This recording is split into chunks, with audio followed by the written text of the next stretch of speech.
Long Island гэдэг айл 20,000 айлттайгаар тэргүүлж байна.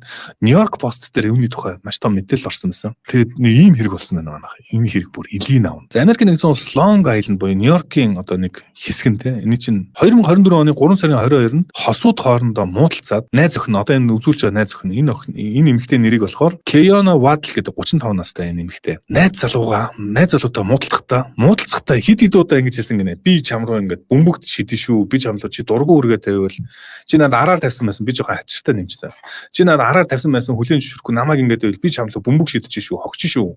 Би чам тесрэх бөмбөг шидэж чадах шүү. Хид удаа хэлсэн юм байна л да. Тэгээ найз залуу нь ингээд муудалцаад энэ хоёр 3 сарын 22-нд муудалцаад гарсан юм байна. Эмэгтэй нь яваад жоохон байж найз залуу нь буцаж ирчих гэртээ байжсэн чинь цонхоор нь бөмбөг ороод ирсэн. Йоо. Хүмүүс хоорондоо муудалцахад амар ахгүй. Тэгээд унтчихсан найз залуу нь унтчихсан. Юунд сэрсэн бэ гэд нэг юм бомбны дуу яваад байхгүй. Тэгээ сандраад харсан чинь газар дээрээс ингээ утаа гараад ингээ гал гарч исэн. Бөмбөг тесрэх бөмбөг аваад шидсэн заяа. Тэгээд нөгөө найз залуу нь аваад нөгөө бөмбөгийг авч цонхороо буцаж шидэх чахад нь дэлбэрсэн. За ингээд найз залуугийнх нь гар нь дэлбэрсэн гинэ. Энэ хэрэг нь одоо ингээд Keona Waddle гэдэг найз залуугаа алах гэж оролцсон байна шүү дээ. Тесрэх бөмбөг шидээ хийсэн байна шүү дээ. Тэгээ энэ алах гэж оролцсон шүүх хурал нь өчигдөрхөн болоод 25 жил шорон суух ялаар шийдэгдсэн юм байна.